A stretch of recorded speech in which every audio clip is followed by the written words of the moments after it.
दूध और ब्रेड खिलाते हैं, नई बड़ी बड़ी गाड़ियों में घुमाते हैं, लेकिन घर में अपने माता पिता की सेवा नहीं। अब किसी से कहें कि भाई तुम अपने माता पिता की सेवा क्यों नहीं करते, तो उनका जवाब आता है कि जी वो करवाते ही।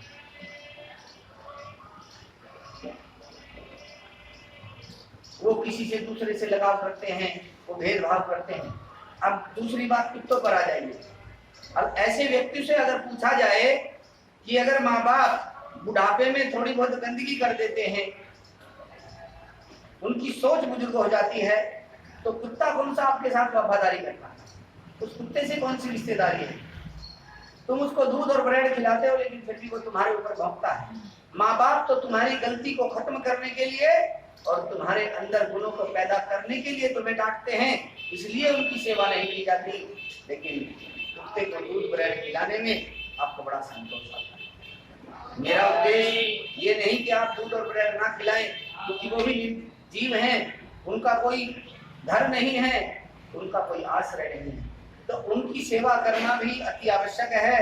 लेकिन घर में बैठे हुए देव स्वरूप माता पिता की चिंता करना भी संतान का परम धर्म है। शास्त्रों में तो यहाँ तक कहा गया है कि जो व्यक्ति प्रातः उठते ही अपने माता पिता के चरण स्पर्श करता है, उसके बाद स्नान आदि करने के बाद मंदिरों में पूजा पाठ करता है, तब भगवान उस पर प्रसन्न है। लेकिन आज उल्टा है, माँ बाप को धुतकारा जाता है, मंदिरों में भीड़ लगी रहती है। दूसरा, आज बड़ी विडंबना है कि मंदिरों में लाउड स्पीकर में आरती भजन सत्संग क्यों चलता है, इसके पीछे एक बड़ा रहस्य है। हर व्यक्ति मंदिर में नहीं आ सकता, क्योंकि घोर कलयुग है, महंगाई चरम सीमा पर है, और मंदिर के पुजारी भी घर घर जाकर निमंत्रण नहीं दे सकते कि आज मंदिर में ये कार्यक्रम है या धार्मिक गतिविधि चल रहा है। जैसे शिवरात्रि का पर्व है, शुक्ल पक्ष की सप्तमी है, अष्टमी है, कृष्ण जन्माष्टमी है, पवित्र नवरात्रे हैं।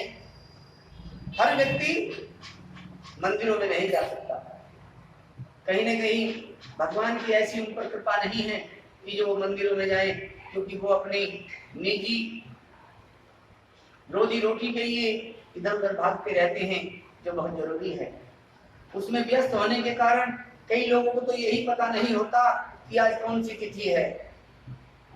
इसलिए मंदिरों में लाउड स्पीकर में जब आरती की जाती है, उससे पहले भजन और कीर्तन का कार्यक्रम उसमें प्रारंभ चलता है।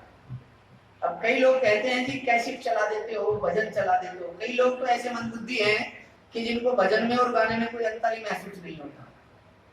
कई लोग कहते हैं जी मंदिरों में गाने चलने हैं। मेरे प्रिय सज्जनों, गधे और घोड़े में जितना अंतर होता है, उससे भी ज्यादा गाने और भजन में अंतर होता है। जैसे अमृत में और विष में अंतर होता है, उसी प्रकार से भजन में और गाने में अंतर होता है। गाना व्यक्ति के मन को क्षणिक सुख देता है, निजी स्वार्थ का सुख देता है, लेकिन भजन चाहे किसी के मुख से की जाए, चाहे किसी कैसेट से किए जाए, चाहे किसी भी प्रकार से उसका उच्चारण हो, वो हर प्रकार से लाभदायी होता है। जिन कानों में भजन सत्संग की आवाज जाती है, वो धन्य हो जाते हैं।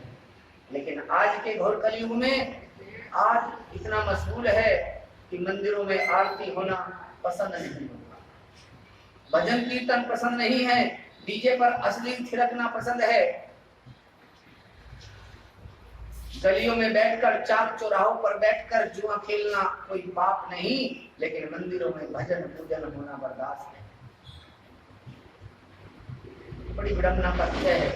और मेरी तो अपनी मान्यता यह है कि ये जो प्रकृति का प्रकोप है, ये ऐसी सोच, ऐसे विचार, ऐसे भाव के कारण।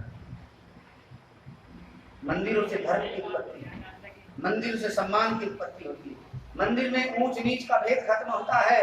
और प्रिय सज्जनों, मंदिर एक ऐसी पवित्र स्थान है कि जहाँ देवताओं का साक्षात निवास होता है।